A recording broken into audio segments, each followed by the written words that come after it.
कथा अचानक याद आई हमको। एक महात्मा थे, वो कुछ नहीं रखते थे अपने पास में।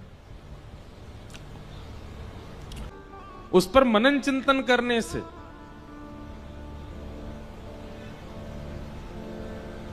एक कथा अचानक याद आई हमको।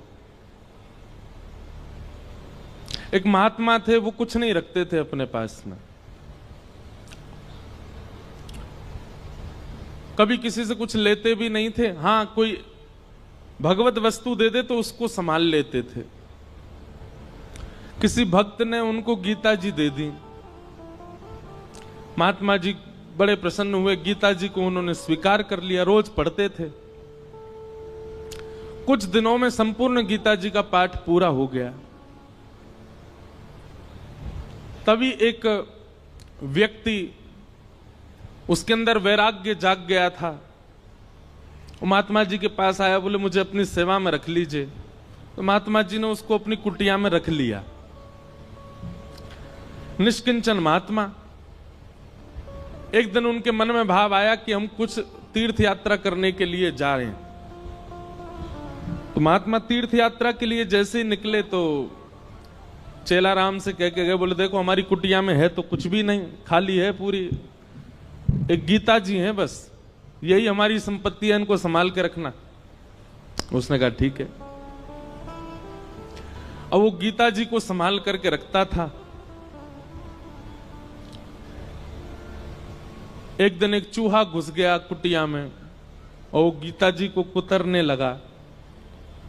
उस व्यक्ति ने देखा कि अरे ये चूहा तो हमारी गीता जी को खा जाएगा। उसने मनोविचार किया क्या करें, गांव वालों से पूछा तो गांव वालों ने कहा कि बिल्ली रख लो तो फिर चूहा नहीं आएगा। तो वो कुटिया में बिल्ली ले आए कि बिल्ली के डर से चूहा नहीं आएगा। कुछ दिन तो चूहे नहीं आए, लेकिन बिल्ली बेचारी पतली दुबली होने लग गई, उसको भोजन पानी मिलता नहीं था, सूखने लग गई। व्यक्ति को बड़ी चिंता हुई। उसने गांव वालों से कहा, बोले हमारी बिल्ली तो पतली हो गई, अब क्या करें? बोले इसको दूध पिलाना पड़ेगा तब हिष्ट पुष्ट होगी। तो क्या करें उसके लिए? बोले गैया रख लो। कुछ दिन तो किसी भगत के यहां से दूध आ जाता था, लेकिन कुछ दिन बाद एक गैया और रख ली। अब गैया का दूध उसको बिल्ली को पिलाने लगे। अब महाराज गैया पतली दुबली होने लग गई। अब बोले अब क्या करें? बोले इसके लिए तो भैया फिर एक जो है इसको चारा खिलाना पड़ेगा, इसको भूसा खिलाना पड़ेगा, इसकी सानी करनी पड़ेगी, तब जाकर के सब चलेगा। मन में विचार करने लगे बड़ा दिक्कत वाला काम है, अब उसके लिए क्या करें? तो बोले एक काम करो, एक दासी रख लो, वही घर को संभाल लिया करेगी, वही गैया की सेवा कर दिया करेगी, दूध निकाल के आपको भी पिला देगी, बिल्ली को भी पिला देगी। वो ठीक है, दासी रख ली। दासी से प्रेम हो गया तो उससे ब्याह हो गया। ब्याह होने के बाद में 3-4 बालक हो गए। कुछ महीनों बाद, साल बाद महात्मा लौट करके आए। महात्मा जी ने अपनी कुटिया में जीवन में कुछ नहीं रखा, केवल गीता जी रखी थी। आज जब लौट करके आए तो क्या देखा? बच्चे खेल रहे हैं, गैया बंधी हुई है, बिल्ली और बिल्ली के बालक भी डोल रहे हैं वहां पे। और वो जो सेवक था वो अब मोटा ताजा हो गया है और वहां बैठा रोटी पा रहा है, पत्नी भोजन बना रही है। बोले चेलाराम, अरे गुरुजी गुरुजी गुरुजी आओ आओ, प्रणाम श्री चरणों में। ये सब क्या किया बेटा तुमने? मैं कुटिया दे के गया था तुमको, एक गीता जी दे के गया था, ये सब तुमने क्या इतना विस्तार कैसे कर दिया? बोले गुरुजी सब गीता जी ने ही करवाया, गीता जी की कृपा से ही सब वैभव बना है मेरा। क्यों, तुमने पाठ किया था क्या? 18 अध्यायों का पाठ किया था? अरे पाठ नहीं किया मैंने, 18 अध्याय देख लिए। बोले कैसे देखे? बोले पहला अध्याय तो बिल्ली है, दूसरा अध्याय गैया है, तीसरा अध्याय पत्नी है, चौथे पांचवें छठवें रोल लाइन नीचे सारे अध्याय हैं। गुरुजी समझ गए, बोले गीता जी केवल रखी थी, पढ़ी नहीं थी, पढ़ी होती तो इतना विस्तार नहीं होता। हम लोगों को लगता है कि केवल रामायण जी को पूज लो, भागवत जी को पूज लो, गीता जी को पूज लो, इन्हीं से ही काम हो जाएगा। नहीं, आप उसका स्वाध्याय नहीं करेंगे, उस पर मनन चिंतन नहीं करेंगे, जो आपके मन में विकार हैं, जो मन में आसक्तियां हैं, वो कैसे समाप्त होगी? पैरासीटामोल घर में रखने से बुखार थोड़ी उतरेगा, उसको पाना पड़ेगा। अदरक घर में रखने से गला ठीक थोड़ी हो जाएगा, उसको कूट के उसका रस लेना पड़ेगा। दूध घर में रखने मात्र से चाय थोड़ी बन जाएगी, बनानी पड़ती है। बाजार से केवल घिया, लौकी, तोरई, टमाटर लाके घर में अब तो सब्जी बन जाएगी, कैसे बने? अपने आप बनानी पड़ेगी। सामग्री घर में लाने से कल्याण नहीं होगा, सामग्री का उपयोग करना आना चाहिए। ये भ्रांति फैला दी है हमारे भारत में। मैं अधिकतर जाता हूं इंटरव्यूज में, मुझसे यही पूछा जाता है कि महाभारत जी रखने से लड़ाई होती है घर में। अरे किसने कह दी ये बात? और एक बात सुनिए, आप महाभारत घर में नहीं रखते तो कम लड़ाइयां हो रही हैं आपकी। महाभारत ने तो युद्ध को विश्राम किया है। हमारे शास्त्र कहते हैं यन्ने भारत तन्ने भारत। पूरी दुनिया में आप जो कुछ भी देखते हैं, चाहे वो स्वभाव हो, चाहे वो व्यवहार हो, चाहे वो दोष हो, चाहे वो गुण हो, ऐसा एक भी दोष, गुण, स्वभाव, व्यवहार, क्रिया नहीं है संसार में जो महाभारत में नहीं लिखी हो। सब लिखा है। कई ऐसे व्यवहार हैं जिनका अभी तक प्रादुर्भाव नहीं हुआ, वो हमारे बच्चे, उनके बच्चे देखेंगे। जैसे हमारे दादा परदादाओं ने आज का युग का जो व्यवहार है ये नहीं देखा था। अब कई कई नए नए व्यवहार आविष्कृत हो रहे हैं ना, जैसे जैसे कलयुग आगे बढ़ रहा है। सब लिखा है महाभारत में। और जो महाभारत में नहीं लिखा, हमारे संत जन कहते हैं वो दुनिया में आपको कहीं देखने को मिलेगा ही नहीं। सब कुछ है महाभारत में। महाभारत का छोटा सा अंश है भगवत गीता, जिसने पूरे विश्व को ज्ञान दे दिया। समझो महाभारत कैसा होगा।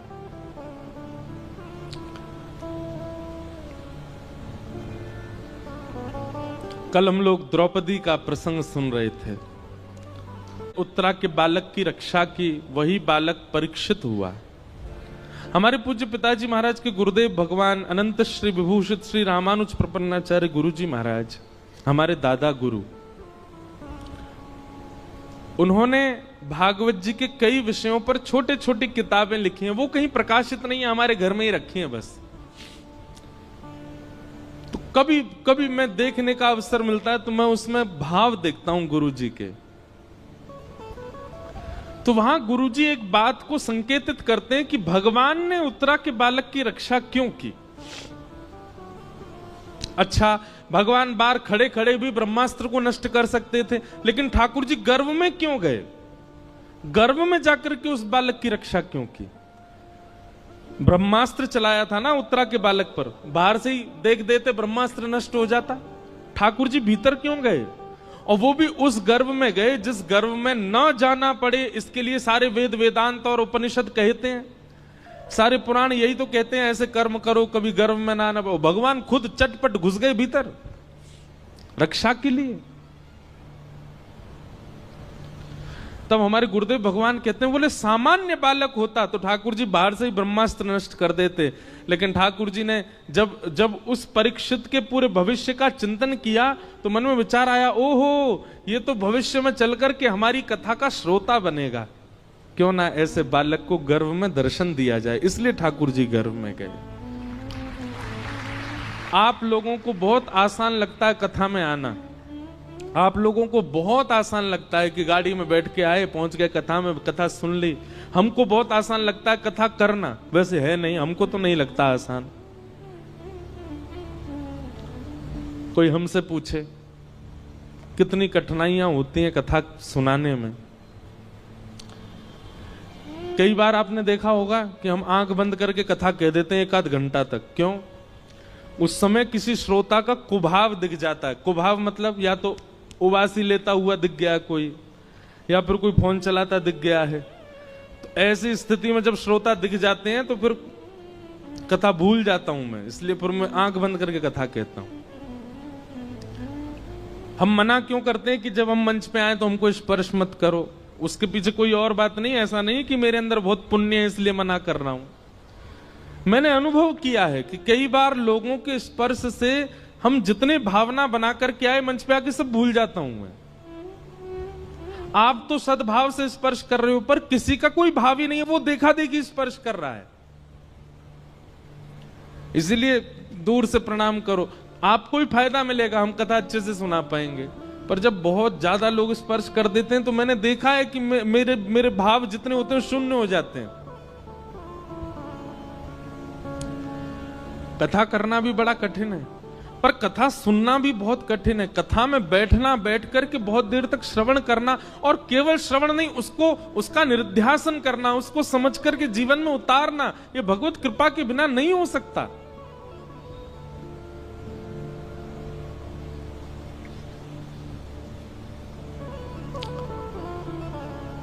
कथा का श्रोता होना सामान्य बात नहीं है। निश्चित ही ये बात आप लिख लीजिएगा, प्रमाणित है। अगर कोई व्यक्ति अपने जीवन में कथा से लगाव करता है, कथा श्रवण कर रहा है, उसने कभी ना कभी ठाकुर जी को देखा है, उसने दर्शन किया है ठाकुर जी का, इसीलिए उसकी रुचि बढ़ रही है।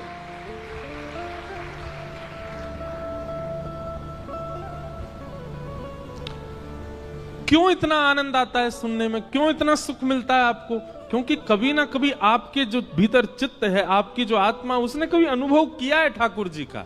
इस जन्म में नहीं तो गर्भ में किया होगा, गर्भ में नहीं तो पूर्व जन्म में किया होगा, कभी तो किया है। तभी आपकी रुचि बढ़ रही है, तभी कथा सुनते सुनते नेत्र सजल हो रहे हैं, कथा सुनते सुनते प्रसन्नता हो रही है, कथा सुनते सुनते रोंगटे खड़े हो रहे हैं। ये सब विचार, ये सब प्रभाव हमारे ऊपर क्यों हो रहे हैं? क्योंकि कभी ना कभी तो ठाकुर जी का दर्शन हुआ है हमें।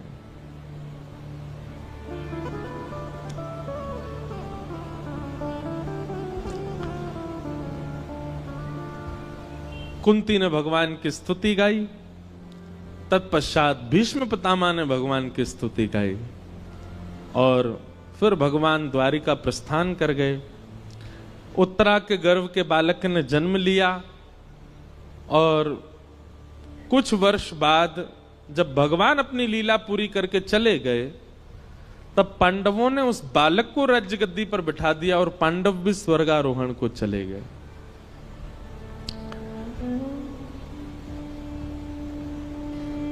परीक्षित धीरे धीरे बड़े हुए, उनका विवाह हुआ, जन्मेजय आदि पुत्र हुए। अब यहां पर एक बहुत बहुत अच्छी बात है, पता है? बटुक जी भी बैठे हैं, कई सारे विद्वान भी बैठे हैं। अधिकतर व्यास कहते हैं, हम भी कहते थे पहले कथा में, कि कलयुग को 5 स्थान दिए, और उन 5 स्थानों में एक स्थान जात रूप मदात प्रभो सोने में निवास दिया। अभी हम इसका विस्तार करेंगे, बस ये कुछ व्यास बैठे हैं सन्मुख, उनको बता रहे हैं। और उसके बाद परीक्षित ने आकर के मुकुट पहन लिया, जिसकी वजह से उनके मस्तिष्क में कलयुग प्रविष्ट हो गया। पर यह कथा भागवत में लिखी नहीं है। परीक्षित जी ने कोई मुकुट नहीं धारण किया, बल्कि श्रीमद् भागवत जी में तो स्पष्ट ऐसा लिखा है कि जब तक परीक्षित जी पृथ्वी पर थे, कलयुग थर-थर कांपता था। कलयुग ने अपना प्रभाव डाला ही नहीं कहीं पर भी। तो फिर कहते हैं, फिर परीक्षित की मति कैसे बिगड़ी? उन्होंने एक संत का अपमान कैसे कर दिया? तो यहां भाव बताया गया, क्षुधा, भूख। इतनी भूख लगी थी उनको, इतनी प्यास लगी थी कि भोजन और प्यास का मारा व्यक्ति कुछ भी कर सकता है। इसलिए व्यक्ति को अत्यंत भूखा भी नहीं रहना चाहिए, क्योंकि अत्यंत भूख जो होती है, कलयुग उस पर भी प्रभाव डाल करके उससे गलत करवा देता है।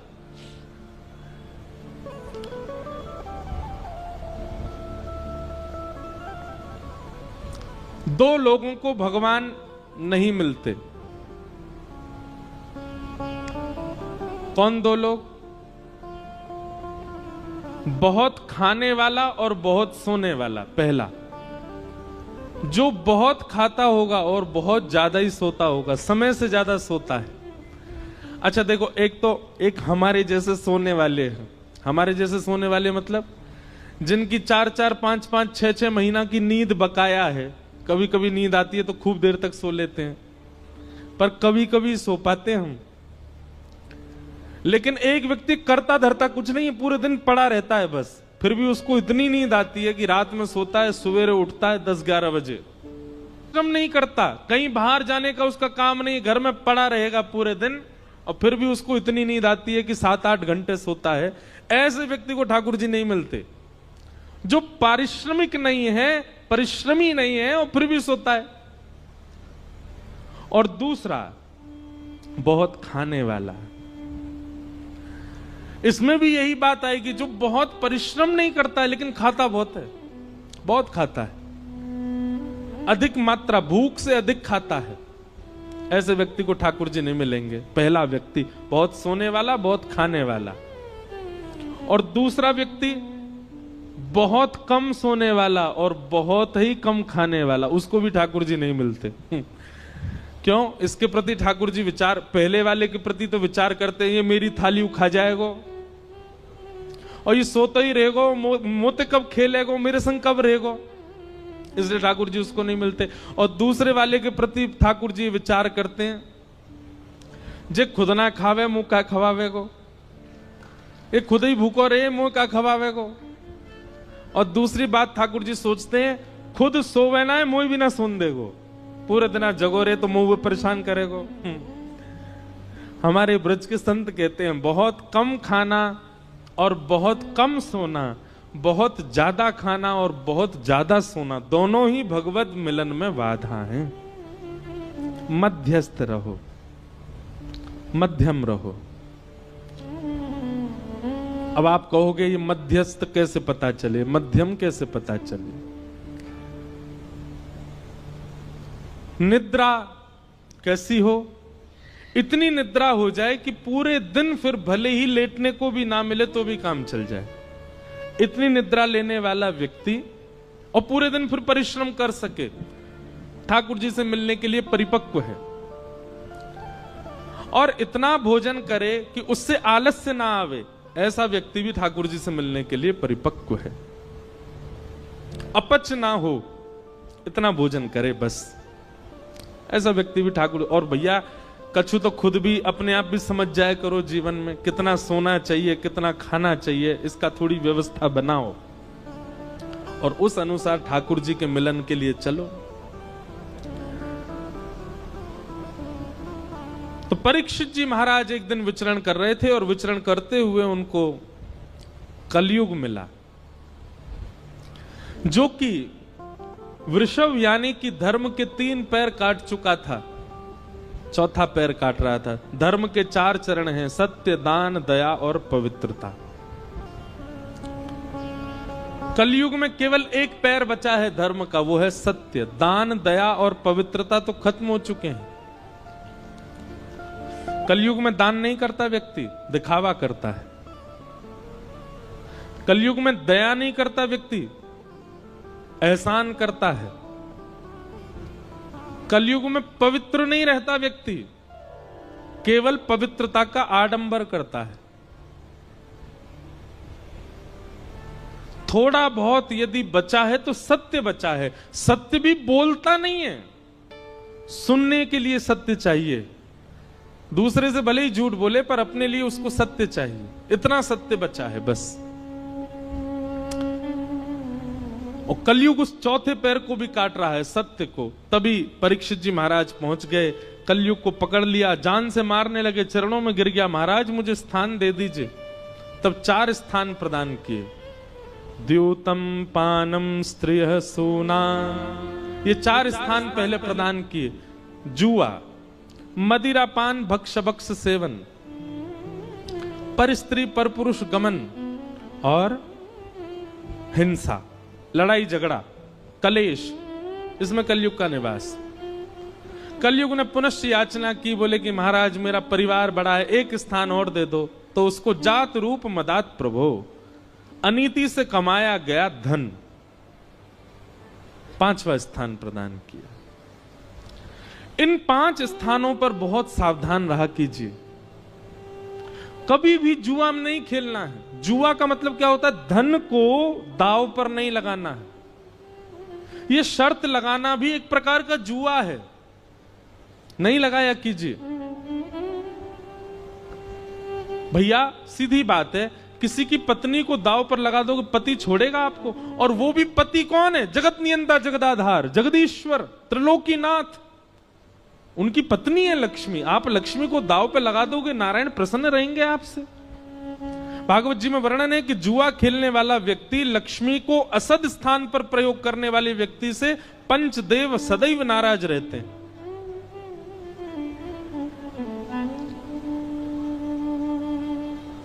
कई बार हमने देखा कि जुआ खेलने वाले व्यक्ति प्रारंभिक स्थिति में बहुत धन कमा लेते हैं, बहुत ऐश्वर्य भोग लेते हैं, सब सुख संपत्ति होती है। एक बात याद रखिएगा बंधुओं, बहुत ध्यानपूर्वक सुनो।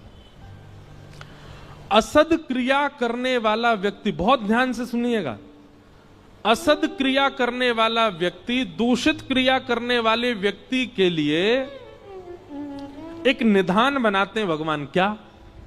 जैसे भगवान दिखते हैं कि गलत कर रहा है, तो उसके इस जन्म के एवं उसके आगामी जितने जन्म हैं एवं पूर्व के जन्मों के जितने भी पुण्य हैं, जितने भी सुख हैं, जितनी भी समृद्धियां हैं, सब एक साथ ठाकुर जी उसको देख करके भुगवाते हैं। जल्दी इसका कोटा खत्म करो, जल्दी जल्दी इसको खवाओ। समझ में आई बात? थोड़ा और समझो। मान लीजिए कोई व्यक्ति है और वो गलत काम करता है, पाप करता है, वो सब क्रिया करता है जो वेद विरुद्ध है। ठाकुर जी एकाध बार तो प्रयास करते हैं कि सुधर जाए, लेकिन वो एकाध बार में भी जब नहीं सुधरता है तो ठाकुर जी कहते हैं ठीक है, तो अब इसका स्वभाव बन ही चुका है, इसको पाप करना ही है, इसको गलत करना ही है, तो फिर इसके जन्म में, इसके जीवन में जितने भी सुख समृद्धियां आने वाली हैं, एक संग सब इसके जीवन में दे दो। उसके पास धन भी आ जाएगा, उसके पास संपत्ति भी आ जाएगी, वो जो चाहेगा उसको मिलने लग जाएगा। लेकिन वो यह नहीं समझ पाता है कि ये मेरा खाता खत्म किया जा रहा है जल्दी जल्दी। एक साथ सब भुगवा करके फिर ठाकुर जी उसको ऐसा गिरते हैं, ऐसा गिरते हैं, जैसे उसका शून्य हो जाता है खाता, फिर वो जीवन में उठ नहीं पाता। इस जीवन में नहीं, कितने जन्मों तक नहीं उठ पाता। और भक्ति करने वाले के साथ उल्टा होता है। जैसे ठाकुर जी देखते हैं तिलक लगाने लग गया, कंठी पहनता है, माला जप करता है, नित्य हरिनाम संकीर्तन करता है, कथा श्रवण करता है, तो ठाकुर जी कहते हैं इसके जीवन में जितने दुख आने वाले हैं, इसके अनेक जन्मों में जितने दुख आने वाले, सब भुगवा के इसके सारे खाते खत्म करो दुख के।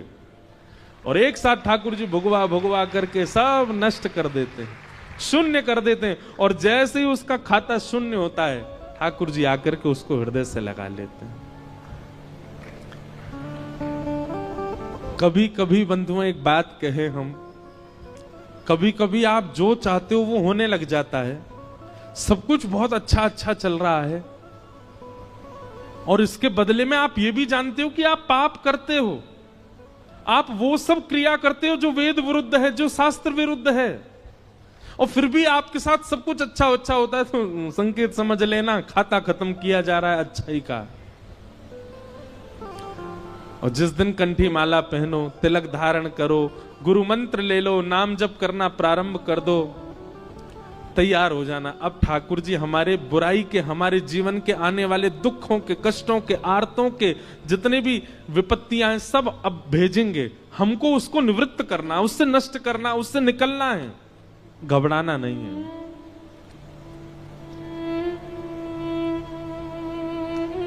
क्योंकि कई बार लोग मिलने आते हैं तो मुझसे कहते हैं कि वो देखो महाराज जी इतना पाप करता फिर भी उसके जीवन में इतनी प्रसन्नता। अरे आपको नहीं पता है, उसका खाता खत्म हो रहा है अच्छाइयों का।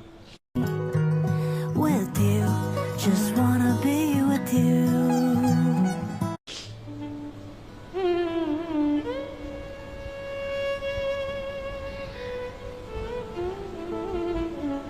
इसलिए कभी कभी जीवन में रुकावटें आना, कभी कभी जीवन में एंजाइटी आना, डिप्रेशन आना, चिंताएं बढ़ना, थोड़ी थोड़ी परेशानियां आना, इनसे समझा करो कि नहीं हमारा जीवन ठीक चल रहा है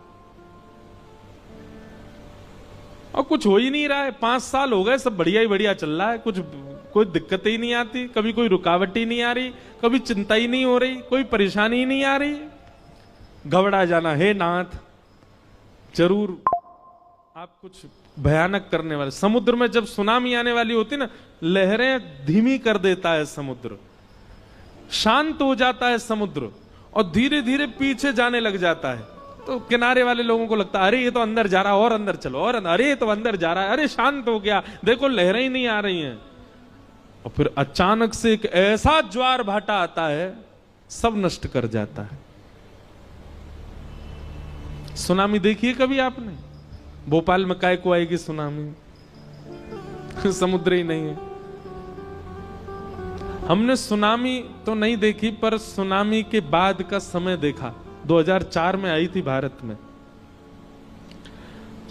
हम गए थे चेन्नई, छोटा सा था मैं। उसके बाद सुनामी के बाद का समय। और कभी देखना हो ना तो कभी रामेश्वरम जाइए, और रामेश्वरम दर्शन करके फिर आप जब धनुषकोडी जाएंगे तो बीच का जो मार्ग है वहां देखेंगे दोनों तरफ समुद्र है, इधर भी समुद्र, बीच में रास्ता। तो वहीं एक गांव हुआ करता था किसी समय पर, वो सुनामी में आज भी पूरा गांव वहां दिखता है, टूटे हुए घर, बहुत भयानक। हमारी कथा अभी रामेश्वरम में, हम साल भर में एक ही राम कथा करते हैं बस।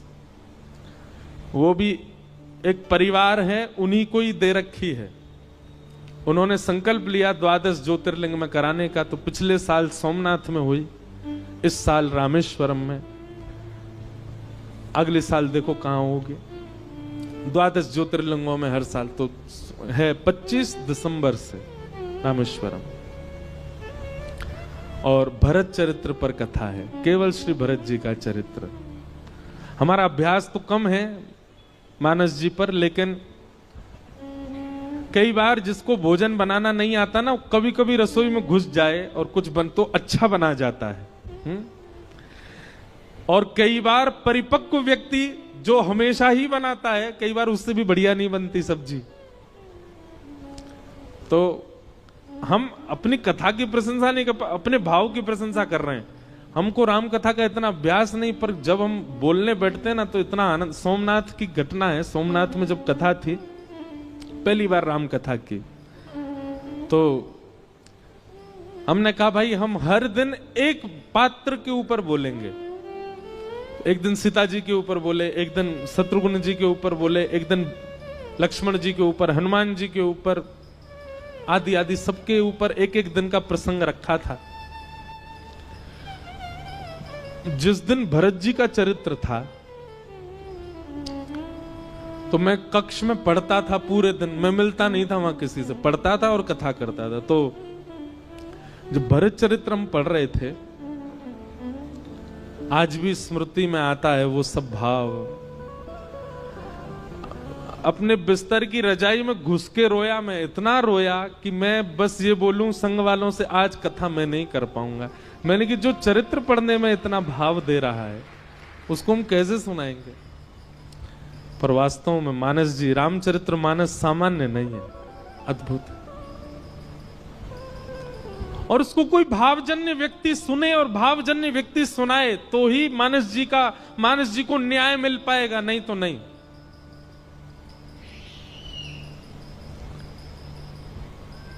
तो कहां से कहां बात पहुंच गए, सुनामी से रामेश्वरम से धनुषकोडी से मानस जी से सोमनाथ, पूरी भारत यात्रा करवा लाए आपको। तो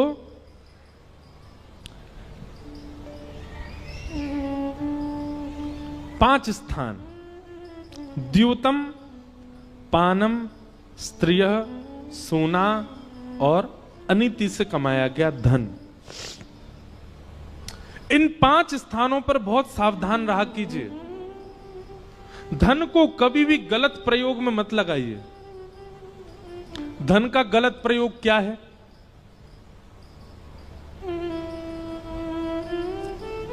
आपके धन देने से अगर किसी जीव की हिंसा हो रही है वो गलत है। आपके धन देने से किसी के आत्मसम्मान पर बात जा रही है, किसी का परिवार नष्ट हो रहा है, वो गलत है। आपके धन देने से कोई व्यक्ति व्यसन की ओर अग्रसित हो रहा है, वो धन का गलत व्यय है। आपके धन देने से गलत व्यक्ति अपने सही मार्ग को छोड़ करके गलत मार्ग पर जा रहा है, वो धन का व्यय गलत है। कुपात्र दाना